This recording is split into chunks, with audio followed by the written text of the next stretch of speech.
नमस्कार, जय हिंद दोस्तों। आज हम लोग मैथ प्रैक्टिस सेशन में पार्ट नंबर 6 करने वाले हैं। इससे पहले हम 5 वीडियो ऑलरेडी अपलोड कर चुके हैं। अगर आप देखना चाहते हैं तो नीचे डिस्क्रिप्शन बॉक्स में लिंक रहेगा, आप डायरेक्ट जाकर चेकआउट कर सकते हैं। ठीक है, चलिए डायरेक्ट आज का सेशन स्टार्ट करते हैं पहले सवाल से। क्या है पहला सवाल?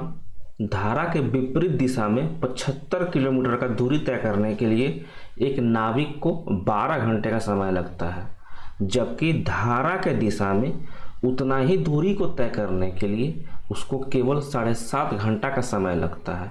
तो धारा का गति क्या है आपको बताना है। सबसे पहले बताइए, मान लीजिए नदी का फ्लो इस डायरेक्शन में है, नदी का प्रवाह इस डायरेक्शन में हो रहा है। आप जिस नाव में बैठे हैं उस नाव का फ्लो भी इस डायरेक्शन में हो रहा है। तो आप बताओ रिलेटिव स्पीड यानी सापेक्षिक गति इस डायरेक्शन में बढ़ेगा या फिर घटेगा। आप नाव में बैठे हो, ठीक है, और जिस तरफ पानी का फ्लो है उसी तरफ आपका नाव भी जा रही है, तो आपका नाव का स्पीड बढ़ता हुआ प्रतीत होगा। ठीक है, पानी का डायरेक्शन इस डायरेक्शन में है, अगर आपका नाव इस डायरेक्शन में जा रहा है तो आपका नाव का गति धीमा होता हुआ प्रतीत होगा। ठीक है, इस कॉन्सेप्ट को बना कर रखिएगा कि पानी के डायरेक्शन में दोनों का स्पीड जुड़ जाता है और अपोजिट डायरेक्शन में दोनों का स्पीड घट जाता है। यहाँ पे देखिए धारा के विपरीत दिशा में है। जब धारा के विपरीत दिशा बोल देगा तो यानी अगर बोट नाव का स्पीड को हम लेते हैं और स्ट्रीम यानी पानी का जो स्पीड है उसको हम एस लेते हैं, तो दोनों को घटा देंगे। किस डायरेक्शन में? विपरीत डायरेक्शन में, इधर वाले डायरेक्शन में। ठीक है, और जिस तरफ पानी फ्लो कर रहा है अगर उसी तरफ नाव भी जा रहा है ना, तो दोनों का स्पीड को हम जोड़ देंगे। ठीक है, एक कंसेप्ट पता होगा तभी क्वेश्चन बनेगा, ना तो नहीं बनेगा। ठीक है, क्वेश्चन पे आइए। इस क्वेश्चन में दिया है कि 75 किलोमीटर का दूरी है। ठीक है, 12 घंटे में तय कर रहा है। कौन सा डायरेक्शन में? नाव के विपरीत डायरेक्शन में, सॉरी धारा के विपरीत डायरेक्शन में, जबकि धारा के डायरेक्शन में सेम दूरी को, उतना ही दूरी को केवल 7.5 घंटे में तय कर रहा है। यहाँ पे धारा के विपरीत डायरेक्शन में है, अगर नाव का स्पीड को हम b ले लें और धारा का स्पीड को हम s ले लें, तो धारा के विपरीत डायरेक्शन में क्या होगा? धारा के विपरीत डायरेक्शन में आपका स्पीड, नाव का स्पीड कम हो जाएगा, यानी माइनस का साइन ले लीजिए। विपरीत डायरेक्शन में कितना लग रहा है टाइम? 12 घंटे का लग रहा है, 12 घंटे का समय लग रहा है। ये हो गया आपका स्पीड। स्पीड को आप टाइम से गुना कर दिए तो आपको क्या मिलेगा? स्पीड को टाइम से गुना कर दिए तो आपको डिस्टेंस मिल जाएगा, दूरी मिल जाएगा। ठीक है, तो दोनों को दूरी बराबर कर रहे हैं, क्योंकि दोनों तो 75 किलोमीटर ही ट्रेवल कर रहा है। दोनों तो 75 किलोमीटर ट्रेवल कर रहा है ना जी, तो दोनों का दूरी को हम बराबर कर दे रहे हैं। ये तो हो गया विपरीत डायरेक्शन में। अब धारा के डायरेक्शन में आइए, जिस तरह नदी फ्लो कर रहा है उसी डायरेक्शन में, तो दोनों का स्पीड जुड़ जाएगा। नाव का स्पीड और धारा का भी स्पीड, दोनों का स्पीड को जोड़ दीजिए और कितने देरी में ट्रेवल कर रहा है? 7.5 घंटा में ट्रेवल कर रहा है। दोनों को काट पीट दीजिए। अगर इसको हम काटते हैं 4 से 3 बार में, सॉरी 3 से इसको हम 4 बार में काट देते हैं, तो 3 से 7.5 2.5 बार में कट जाएगा। ठीक है, अगर इसको हम काटते हैं तो 5 बार में कटेगा, इधर बचेगा 40, ये उड़ जाएगा 8 बार में, यानी टोटल मिला के b माइनस एस गुना 8 बराबर b प्लस एस गुना 5, यही तो मिला। ठीक है, दोनों को गुना कीजिए, इसमें गुना कीजिए, 5 को इसमें गुना कीजिए, कितना मिलेगा आपको? यहाँ से मिला 8b माइनस का 8s बराबर 5b प्लस 5s। इस b को उठाकर इधर लाइए और इस 8s को इधर ले जाइए, ये चल जाएगा इधर, तब माइनस का हो जाएगा, यानी 3b बचेगा, और ये जाएगा उधर प्लस का हो जाएगा, 13s बचेगा। यहाँ से b बटे s यानी बोट का स्पीड और ये स्ट्रीम यानी धारा का स्पीड कितना आ गया? 13/3 रेशियो दोनों का मिल चुका है। इस बात को ध्यान में रखिएगा, अभी के लिए दोनों का रेशियो मिल चुका है। अगर बोट का स्पीड 13 होगा तो धारा का स्पीड 3 हो जाएगा। अगर इसी को इस इक्वेशन में पुट कर दीजिए, यही ना दूरी है जी, दूरी तो यही ना है, चाहे इसमें पुट कीजिए चाहे इसमें पुट कीजिए। कितना आएगा, 13 में से 3 जाएगा तो 10 बचेगा, 10 से 12 से गुना कीजिएगा तो आपको 120 किलोमीटर मिल जाएगा, या फिर 120 रेशियो में मिलेगा। क्या मिलेगा, 120 रेशियो में आपका डिस्टेंस मिलेगा। ये डिस्टेंस ही ना था, क्वेश्चन में देखिए 120 रेशियो का वैल्यू कितना दिया हुआ है, 75 दिया हुआ है। 120 रेशियो का वैल्यू 75 दिया हुआ है, तो आपको निकालना क्या है, धारा का गति निकालना है। और धारा का गति आपका 3 रेशियो में है, 120 रेशियो बराबर 75 है, तो 3 रेशियो बराबर क्या हो जाएगा, 120 को अगर हम 40 से भाग कर देते हैं, 40 से भाग कर देते हैं तो आपको 3 मिल जाएगा। तो इधर भी 75/40 कर दीजिए। आप ऑप्शन में देख लीजिए, 40 दूना 80 होता है, यानी 2 से कम आएगा। ऑप्शन नंबर बी इसका सही आंसर हो जाएगा। ठीक है, चलिए नेक्स्ट सवाल कीजिए।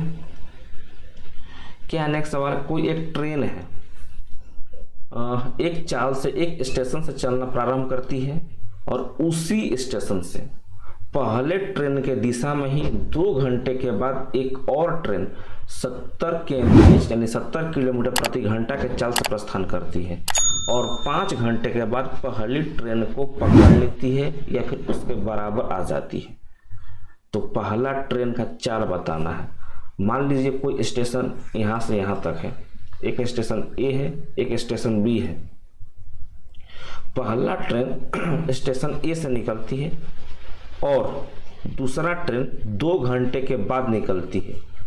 पहला ट्रेन का स्पीड निकालना है। हम मान लेते हैं जो पहला ट्रेन था वो x किलोमीटर प्रति घंटा के स्पीड से स्टेशन ए से खुली थी इस डायरेक्शन में। अब यहाँ से 2 घंटे के बाद, 2 घंटे के बाद देखिए, 2 घंटे के बाद एक और ट्रेन खुलती है जिसका स्पीड 70 किलोमीटर प्रति घंटा दिया हुआ है। अब यहाँ पर आप बताओ, जो सेकेंड ट्रेन है 70 किलोमीटर प्रति घंटा वाला, ये तो 2 घंटे बाद खुला हुआ है, यानी जो पहला ट्रेन था 1 किलोमीटर प्रति घंटा के चाल से 2 घंटे तक चला होगा, 2 घंटे तक चला होगा, उसके बाद ही ना सेकेंड ट्रेन यहाँ से चलना स्टार्ट किया होगा।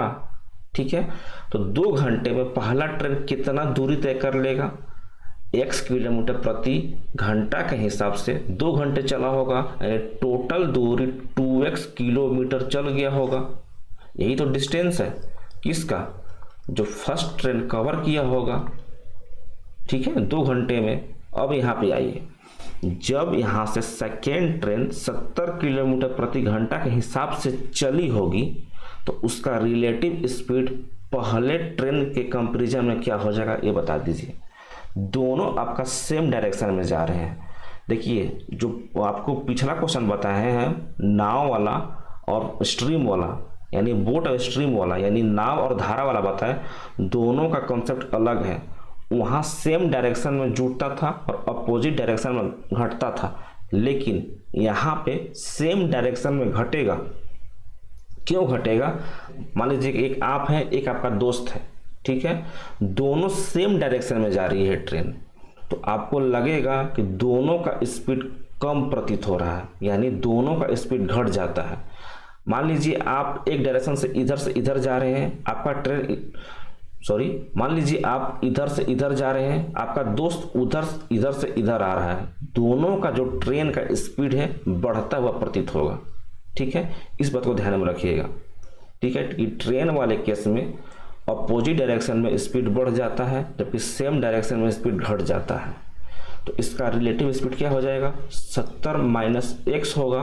और 70 - x ही क्यों होगा, 70 बड़ा ही क्यों होगा, क्योंकि जो आपका सेकेंड ट्रेन है ना, फर्स्ट ट्रेन को पकड़ रहा है। देख लीजिए, 70 किलोमीटर प्रस्थान करने के बाद 5 घंटे में इस ट्रेन को पहले वाले ट्रेन को पकड़ लेती है, इसीलिए 70 किलोमीटर जो सेकेंड ट्रेन का स्पीड है वो ज़्यादा होगा, इसीलिए 70 - x किए हैं। इतना रिलेटिव स्पीड से, इतना सापेक्षिक गति से 5 घंटे में पहली ट्रेन को पकड़ लेती है। पहली ट्रेन को 5 घंटे में पकड़ लेती है, जबकि पहली ट्रेन कितना चल चुका है 2 घंटे में, 2x डिस्टेंस चल चुका है। हम x क्या माने थे, x पहला ट्रेन का ही स्पीड माने थे, तो यहाँ से x का वैल्यू निकाल लीजिए, वही आपका आंसर होगा। ठीक है, ऐसे क्वेश्चन में आप चोर और पुलिस वाला कॉन्सेप्ट भी लगा सकते हैं। ठीक है, क्या होगा, 350 हो जाएगा माइनस 5x बराबर 2x, ये इधर जाएगा तो 7x हो जाएगा, 7x बराबर 350 आएगा, 7x बराबर 350 आएगा, तो x बराबर यहाँ से आपको 50 मिल जाएगा, 50 किलोमीटर प्रति घंटा, यानी ऑप्शन नंबर सी इसका सही आंसर हो जाएगा। ठीक है, समझ में आ गए कि क्या करना है, बस रिलेटिव स्पीड पता होना चाहिए, सापेक्षिक गति पता होना चाहिए। ठीक है, चलिए हम आगे चलते हैं। नेक्स्ट सवाल क्या है, एक क्वेश्चन दिया हुआ है कि a प्लस 1/a बराबर 5 दिया हुआ है, तो AQ प्लस 1/AQ बराबर क्या होगा आपको बताना है। जब भी ऐसा क्वेश्चन देना कि 1 प्लस 1/a बराबर p दे, अगर यहाँ से आपको दो सवाल पूछ सकता है। पहला सवाल तो पूछ सकता है a square plus 1/a square, दूसरा सवाल ये पूछ सकता है AQ प्लस 1/AQ। दोनों का फॉर्मूला आपको पता होना चाहिए। ठीक है, और ये फार्मूला बना कैसे है वो भी आपको हम बता देंगे। पहले देख लीजिए a square plus 1/a square, इसका वैल्यू आप सीधे याद रखिए p स्क्वायर माइनस 2, यानी जो भी यहाँ पे वैल्यू देगा उसका स्क्वायर कीजिए, उससे 2 घटा दीजिए। जब आपको AQ प्लस 1/AQ का वैल्यू पूछ रहे तो आप सीधे PQ माइनस 3p कर दीजिए। यहाँ पे देखिए क्वेश्चन में आपको a प्लस 1/a बराबर 5 दिया है, यानी p का वैल्यू आपको 5 दिया हुआ है, आपको AQ प्लस 1/AQ का वैल्यू निकालना है, यही तो पूछा है। तो हम क्या करेंगे, 5 का क्यू कर दीजिए, उसमें 3 गुना 5 कर दीजिए, 5 का क्यू 125 होता है, 125 में से 15 घटा दीजिए तो आपको 110 इसका आंसर मिल जाएगा। ऑप्शन नंबर ए इसका सही आंसर हो जाता। अगर यहीं पे ए वैल्यू पूछ लेता, a square plus 1/a square का वैल्यू पूछ लेता, तो आप p स्क्वायर माइनस 2 कर देते, यानी 5 का स्क्वायर माइनस 2 कर देते, तो 25 माइनस 2 कितना आ जाता, 23 आ जाता। ठीक है, अब ए वैल्यू अगर इतना दिया रहता तो इसको हम ऐसे कैसे लिख सकते हैं, स्क्वायर करने पे p स्क्वायर माइनस 2, अगर इतना वैल्यू दिया रहे तो इसको हम AQ प्लस 1/AQ का वैल्यू PQ माइनस 3p कैसे लिख सकते हैं वो भी आप देख लीजिए। फॉर्मूला बनाना है इसको, हम मान लेते हैं कि 1 प्लस 1/a बराबर p दिया हुआ है। अब दोनों तरफ आप स्क्वायर कर दीजिए, इधर भी स्क्वायर कर दीजिए और इधर भी स्क्वायर कर दीजिए। ये आपका a प्लस b का होल स्क्वायर हो जा रहा है, ये आपका a प्लस b का होल स्क्वायर हो रहा है, इसको तोड़ दीजिए, a स्क्वायर प्लस 1 का upon a square plus 2ab, b क्या है 1/a है, बराबर p स्क्वायर होगा। ठीक है, यहाँ से a और a कट जाएगा, यानी a square plus a/a square बराबर p स्क्वायर, a जाकर 2 इधर माइनस का हो जाएगा। तो आपको यही तो हम बताए थे सवाल अभी, तो जब भी स्क्वायर दे दीजिए तो p स्क्वायर माइनस 2 कर दीजिए। सेम चीज़ आप AQ प्लस 1/AQ में कर सकते हैं, कैसे वो भी देख लीजिए, ये फार्मूला याद कर लीजिएगा, इंपॉर्टेंट है।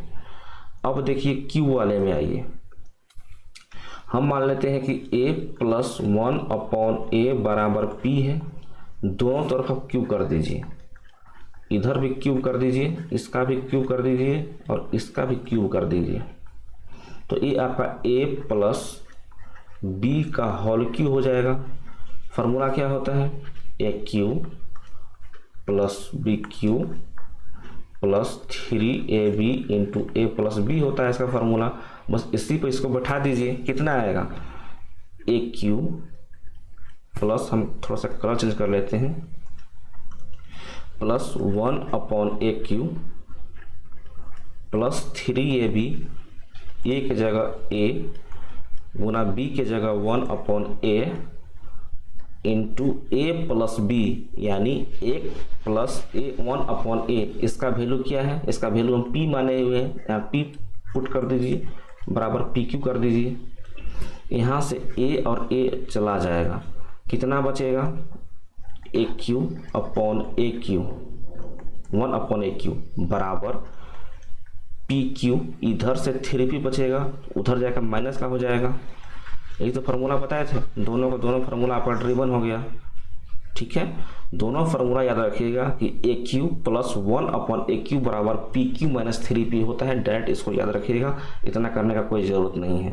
ठीक है, अगर यहाँ पे AQ माइनस 1/AQ पूछ लेगा तो अब क्या बताइएगा, तो कुछ नहीं करना है, बस यहाँ पे प्लस कर देना है, यानी PQ प्लस 3p हो जाएगा। ठीक है, ये भी फार्मूला आप याद कर सकते हैं। चलिए नेक्स्ट सवाल कीजिए। एक संख्या को 7:11 के अनुपात में विभाजित किया गया है। जब प्रत्येक संख्या में 6 जोड़ दिया जाता है तो अनुपात बदलकर 5:7 हो जाता है। तो प्रारंभिक संख्याओं में से बड़ी संख्या कितना है आपको बताना है। कोई भी एक संख्या था, उसको 7:11 के अनुपात में तोड़ दिया गया है। मान लीजिए वो संख्या आपका 7x और 11x हो जाता है। दोनों में आप 6 जोड़ दीजिए, दोनों में प्रत्येक में जोड़ा गया है, इसमें भी 6 जोड़ दीजिए, इसमें भी 6 जोड़ दीजिए। अब उनका अनुपात बदलकर 5:7 हो जाता है, यानी 7x plus 6 upon 11x plus 6 बराबर 5:7 हो जाता है। आप क्रॉस मल्टीप्लिकेशन कीजिए, यहाँ से x का वैल्यू निकालिए। ये 49 हो जाएगा, इधर जाएगा तो 49x प्लस 42 बराबर 11×5 = 55x प्लस 6×5 = 30। ये 49x को इधर लाइए, 30 को इधर ले जाइए, कितना हो जाएगा 6x बराबर 12 हो जाएगा। x का वैल्यू यहाँ से 2 मिला है। आपको बताना क्या है कि प्रारंभिक संख्या में से बड़ी संख्या कौन होगा। आप प्रारंभ में 7x और 11x माने हुए थे, तो बड़ा कौन सा हो जाएगा, ये आपका 14 हो जाएगा, ये आपका 22 हो जाएगा, तो बड़ा हो जाएगा आपका 22। ऑप्शन नंबर सी इसका सही आंसर हो जाएगा। इसी क्वेश्चन को आप एक मेथड से और कर सकते हैं, जो कि आपको हम लगातार बताते आ रहे हैं। कैसे, 7:1 है संख्या, ये आपका ओरिजिनल संख्या है, याद रखिएगा। इसमें प्लस 6 जोड़ दीजिए, क्योंकि दोनों में 6 जोड़ दिया गया है, इसमें भी 6 जोड़ दीजिए। उसके बाद अनुपात बदलकर 5:7 हो जाता है। करना क्या है, बस तिरछी गुना करना है, दोनों को घटाना है।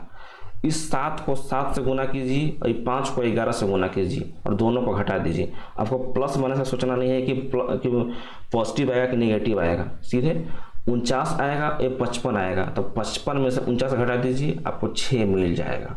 ठीक है, उसके बाद इस 7 को 6 से गुना कीजिए, ये 5 को 6 से गुना कीजिए, कितना हो जाएगा, ये 42 हो जाएगा और ये 30 आ जाएगा, दोनों को घटा दीजिए।